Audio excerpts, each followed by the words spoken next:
Okay, I'm gonna start. So, some introductions first. Hello, I am Etienne. This is my Twitter handle. You can follow me so you can talk to me later. I'm a software engineer from Brazil. I'm currently based in London, where I work for Red Badger. By the way, we are hiring, so if you have any interest in going to London, this is our website. I am very active in the Lua community. I have worked in many projects that are Lua related. So I am the lead developer of Sailor, which is a web framework in Lua. I participated in Google Summer of Code twice, not once as a student and once as a mentor. I'm also running the Lua conference in Rio. So come apply for the call for papers that is open right now. The call for sponsors is also open, so if you work in a company that uses Lua, please send help. Okay, so the contents of the talk. I'll show a little bit of what's NodeMCU after all. I'll hopefully do a demonstration, and then I'll share some resources so you can get started on your own later. Okay, so what is NodeMCU? I had no idea until last year. A friend of mine got to me and said, "Oh, you're the Lua girl, right? Here, take this gift for you." Like, oh, okay, what is that? And now I am here giving a talk about this, so thank you, Flaky, if you're hearing. So what is it? So the first thing you have to know is that NodeMCU is actually not the board. NodeMCU is a firmware that runs on this very tiny board over here that is called ESP8266. I'm going to pass it around in case you want to take a closer look. But yeah, so some specs. So it has a processing power of 80 megahertz. It has memory of 64K. I know this sounds like very little, but it is way more than other popular boards. So for example, if you compare with the Arduino Uno, then this little chip is like way faster, and it's also way cheaper. So the price range of this one is between $3 and $10. I'll say that $10 is like the tops you find maybe at the fruit store or SparkFun. Like if you go to AliExpress, you can find them from maybe $2.5. And well, if you get an Arduino plus the Wi-Fi shield, you could easily get to up to $50, which could be a little too much for just experimenting something you don't know, starting out. It can be like a big investment for a beginner's project.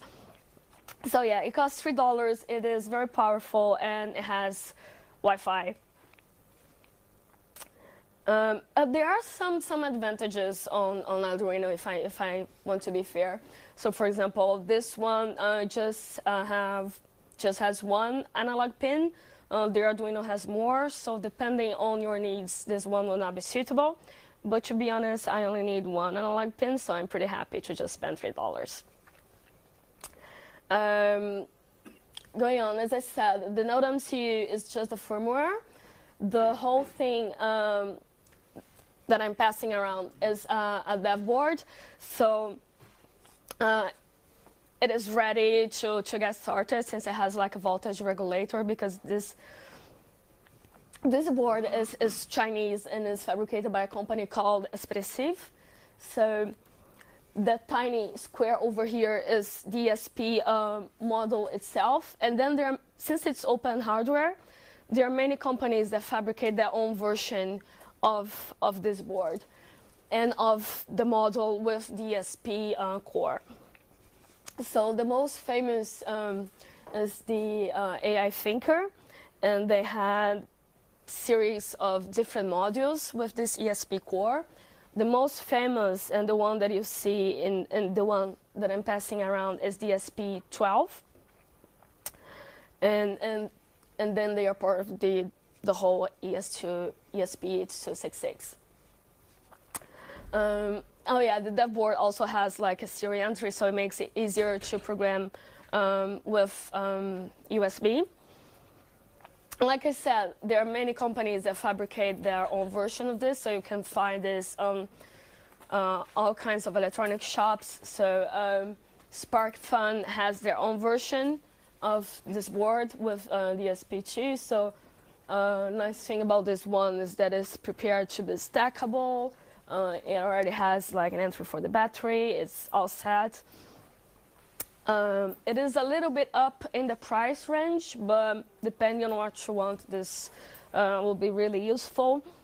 I discovered this one a couple of days ago when I was researching for the stock, and so this Wemos is very tiny and super cheap. So depending on the project you want to do, oh, you've got one. Oh, nice. And it's extra serial. Nice, if you want to haze it so other people can see other models of it. So there you go. And but the NodeMCU firmware is not compatible just with the H.266.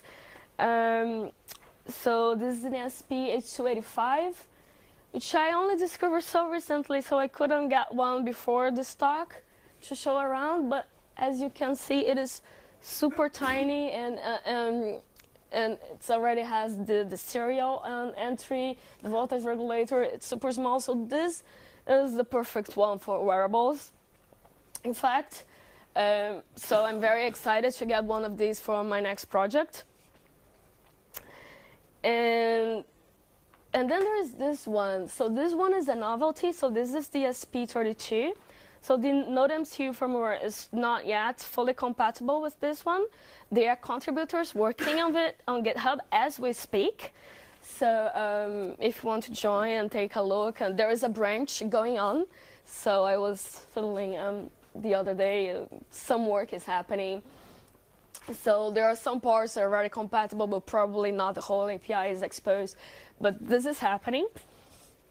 And this, in my opinion, will be the true Arduino killer because it is super powerful. It has already the Wi-Fi built in, like the 8266. It also has Bluetooth. It is super powerful, so it has over 500K memory. It has, I think, a 240 megahertz processor. So yeah, super powerful. The price range is still like still a little big, so it was, I think it was around $25. But that, I mean, you can say it's expensive if we compare with this one, but if we compare with an Arduino, it's still super cheap.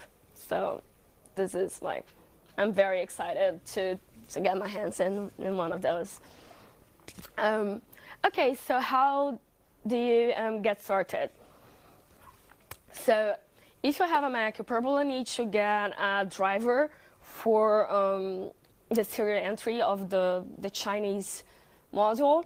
I was just tweeting the other day that this is an adventure of going in websites in Chinese and Russian from links that strangers send to you on Stack Overflow, and it sounds really dodgy. But everything worked. I didn't get any virus. It's okay. So it's the official driver for the Chinese manufacturer. It's fine.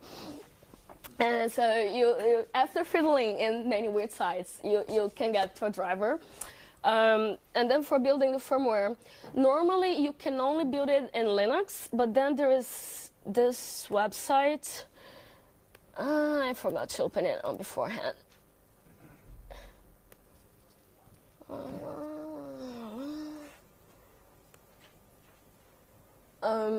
So there is this website called NodeMCUbuild.com, and it is super useful.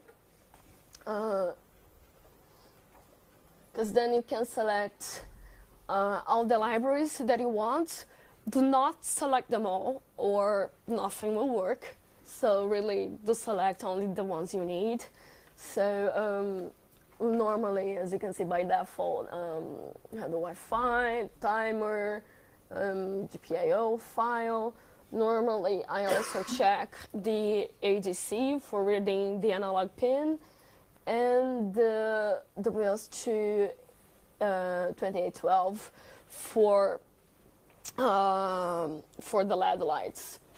But as you can see, there are many other stuff. There's CJs on HTTP, some cryptography stuff. Some of them I have no idea what they are. But then there is a full documentation somewhere.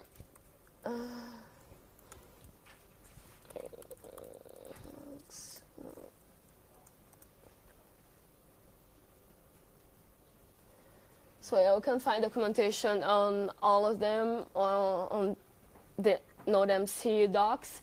Don't worry about getting all the links to the website and resources at the moment. I'm gonna share them all on my slide once I'm done.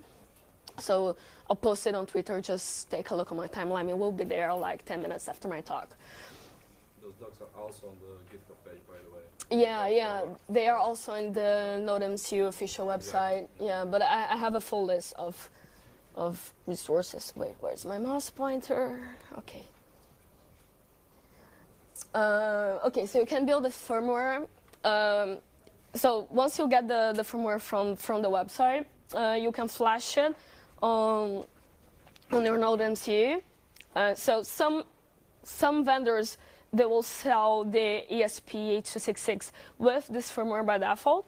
So it is super handy, but you can just get any ESP8266 and then flash the NodeMCU firmware. And this will allow you to program it in Lua, which is super high level and super easy to maintain and way easier to get started than say if this is like your first wearable project for just getting acquainted with the API and with this kind of project.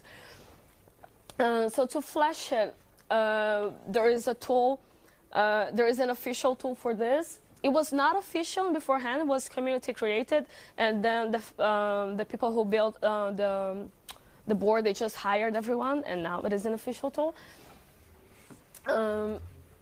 So yeah, you can just install it, you can check your serial ports, and then you can upload the firmware you just installed for the website to the board, and then you're ready to get started. There is, however, some editors who make your life a little bit easy. They look super ugly, but it works. Yeah, you can see, oh my God, you're entitled. Can you read? Yes. I really want an Atom plugin for this, so if anyone wants to build one, please do that. So this is sort of an IDE for uploading your code. You can also use it to write your code, but I don't. I just use Atom and then I load them here and then I upload them. And then with this, you are ready to get started with your board. So now is the demo time, so bear with me. Things might go wrong. So let's try some, where's my mouse? Oh, there. Let's try some simple things.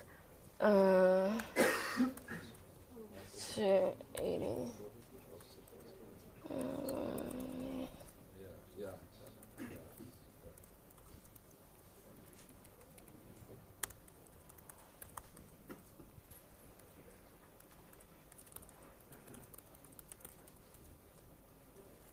Why am I doing this? Okay. So for some reason, so the WS2 2812 is a protocol that lets you deal with this types of LED. I should probably show on the thingy. Wait.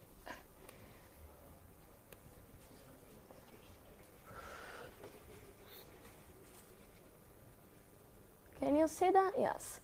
It's the nail pixels. Yeah, so these are the nail pixels. They are super interesting because they are addressable. So you can light individual LEDs. You can work with them in any way you want. You can pick any RGB color, and they are wonderful to work with. Normally, they sell in huge strips of I don't know, 50 to 150 LEDs, but you can also buy them in tiny units like this one, which is like, okay, which is perfect for wearable projects. The way they are, so this is like my tiny prototype. The way they are attached to the cloth is by using conductive thread. So I'm gonna pass this around in case anyone wants to take a look as well. Please give it back to me at the end of the talk. I really love my things. These nail pixels, they also need only one wire to control, which is very useful for... Yes, yes, so I'm using some alligator clips over here. So one for the grounds, one for the data, and one for the power. For a tiny project like this one, the power that comes from the NodeMCU itself will be enough. Let me show you over here. The power that comes from this will be enough, but well, these things, they can suck a lot of energy. So if you have too many of them, you'll need an external power source for that. But depending on the size of the project, it will not be necessary. I'm not sure what is the limit. I did not stumble on it yet, which is great. But yeah, if you have too many, you need more power. But yeah, the data can still come from here, and everything will be fine. So let me light some of this stuff. Wait, where again this? Where is my mouse? I always keep losing my mouse.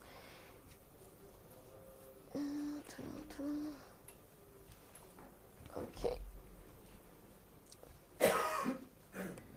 So for some reason, the RGB of the API is not RGB. It is green, red, blue instead of red, green, blue as everything else. But that's all right. So you can just send like the hash.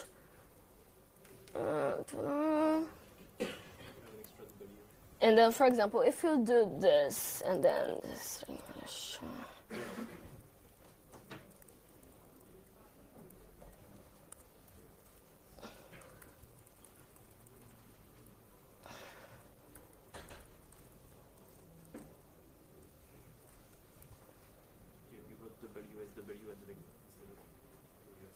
What? Where? Oh, thank you. Hopefully, this should light one LED in magenta and one in blue. Well, it partially works, which is a good start.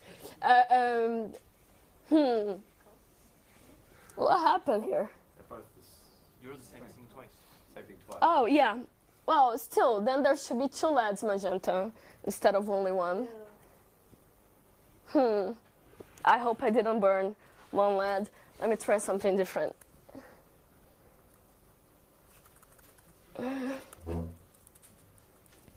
So this should light 6 LEDs in magenta. Oh, yay, okay. I don't know what was going on before, so this is the power of them. As I'm gonna show this on the...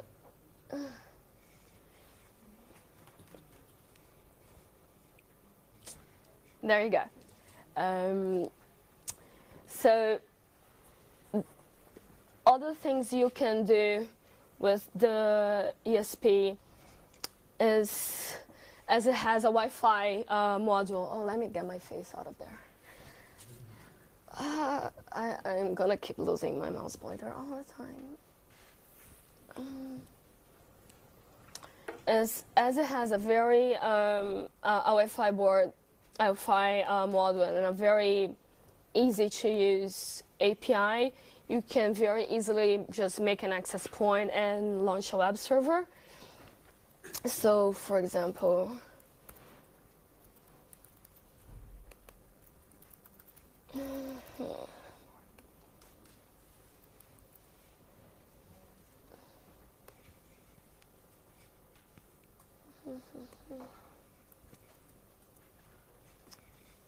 so with the Wi-Fi library, we can set the mode to access point.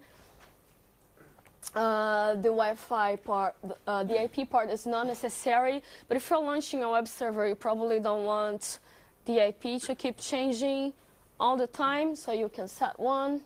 And then you can launch your access point with a SSID and a password.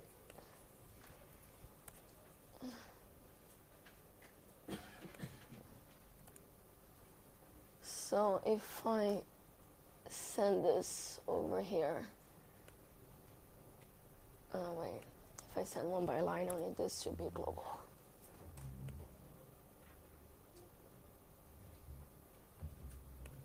Did it work?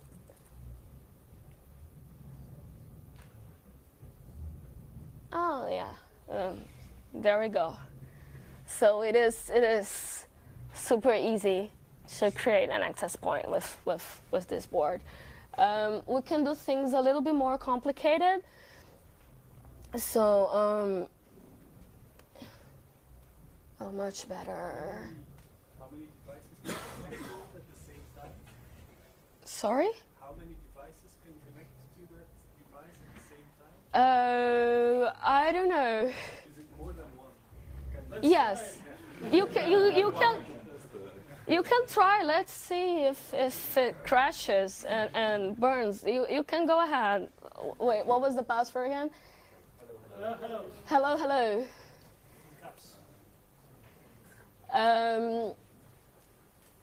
And then if you want to create a web server,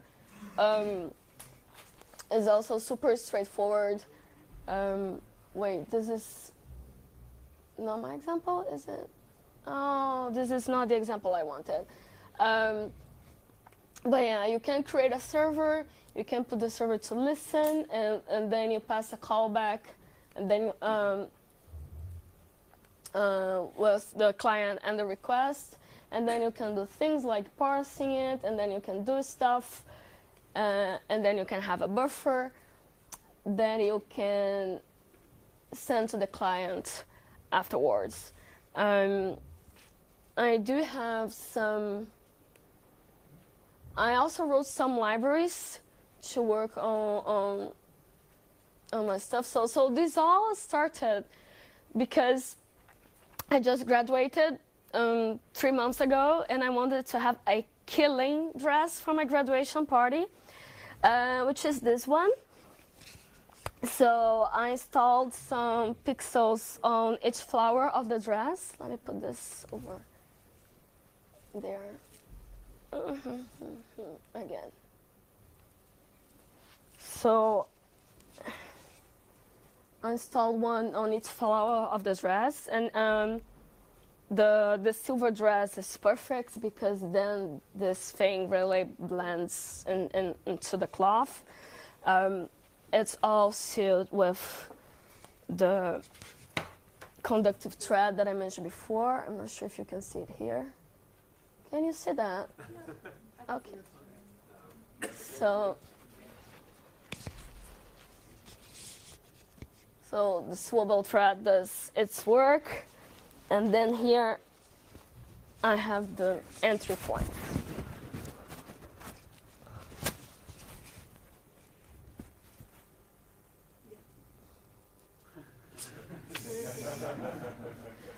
So this was a very fast project, so I didn't have time to get from the prototype phase to a very nice and soldered model. So initially, I didn't do like any soldering at all, and I literally glued the breadboard at the back of the skirt and connected the alligator clips to those entry points I showed before. So it was all very experimental, but the dress went on the party like for many hours and was a huge success. Let me get back to here. Okay, so I also created some libraries to be able to manipulate these pixels easier. So let me try showing this really quick. Where is my?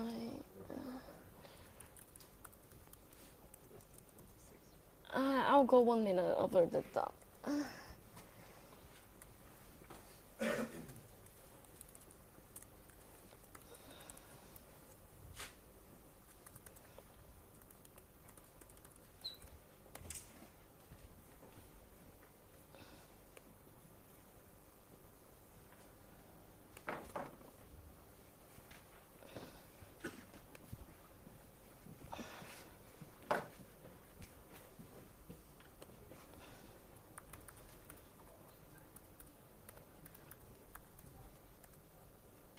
Okay, so I started parsing some stuff on my web server, and I created some libraries that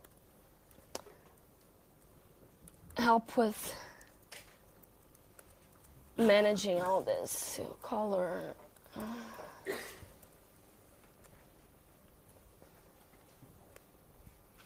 So it makes it very easy to manipulate the pixels externally. And then with that, I was able, so something that was part of my demo that was stolen yesterday. So you can have, there is an app for Android, I'm sure there is one for iOS and everything else as well, that allows you to create widgets that send HTTP requests. So you can create some buttons with some preset post configuration. Then you can have different buttons for different kinds of animations. So with timer and coroutines, you can do very complex animations. So for example,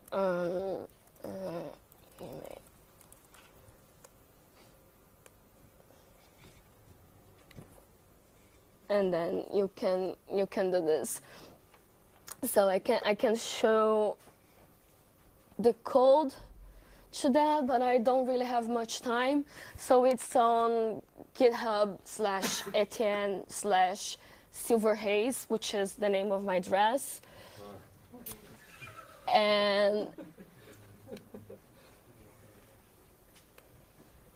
then I also got like plenty of resources, which I will not go through right now because my time is up. But I will share this slide on my Twitter account. So there's the links for cool projects, documentation, and other Lua resources. And that's it. Thank you.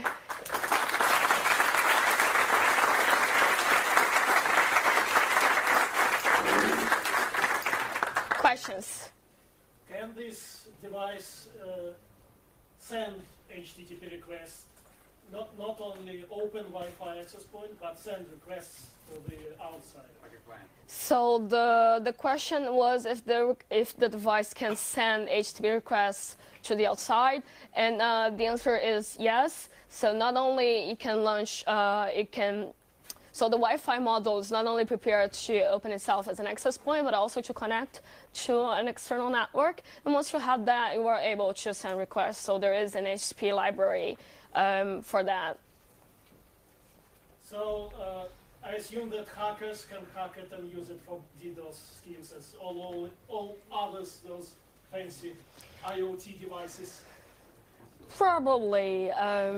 So he was saying that then hackers can hack all kinds of IoT devices. Yes, this is like an ongoing discussion on Hacker News and all kinds of technology websites for ages. You can see the news of like hacked baby. modules. Look at those How did you manage to save your silver haze from being hacked? Did someone try to turn you on and off again? Well, it wasn't a party. People were pretty drunk, and I don't think they were trying to hack things in the meantime. Is it waterproof? So the question was, is it waterproof? No. I mean, probably not. I didn't try washing, and I wouldn't. I really want to research like and find out waterproof stuff because that will make things like way easier. Glue. Glue is your friend. Not only waterproof, but washable. Yeah. That is the point of being waterproof. Waterproof is not enough. There's detergents and stuff. True. Yeah. Those Wi-Fi modules on ESP controllers, like they are pretty heavy on power consumption, right? Quarter and a half. Quarter, like 259 milliamps. So the question was, Like, what kind of like, if you want to run on battery, what kind of... so the question was, so the Wi-Fi model of this board is very consumes lots of power. So how long can you expect a battery to run? So well, that depends on your battery and depends on what other things you were doing. So I don't know, but my model was connected to an external battery charger hidden in my stockings, and it lasted the whole party, which was like solid 5 hours more. But that was only LED, it was not using any Wi-Fi module. I was using the Wi-Fi module because I was switching. So for the party, I also made a small Pebble app with just a menu sending HTTP requests. So the Pebble app was connected to the phone, which created the Wi-Fi that the model was connected to, a huge hack. And then I could send the HTTP request from the Pebble to the microcontroller, and then I could like switch colors and switch blinking patterns. I had like rainbow patterns, all sorts of stuff. I also had an equalizer module. So I was also using a tiny microphone, and then I could read the analog input from this and make the dress reactive to music. So it was blinking with the music and everything, but I tried to refactor this before coming to FOSDEM, and then I ruined it, so I can't really show it right now. So yeah, because I was like, hey, yeah, I'm gonna present something. I need to make my code presentable before I put it on GitHub, because while I was doing my dress, like the goal was just, well, it will be my own code, and I wanted to make it pretty, and then I fucked it up. And but yeah, the time is up. Sorry.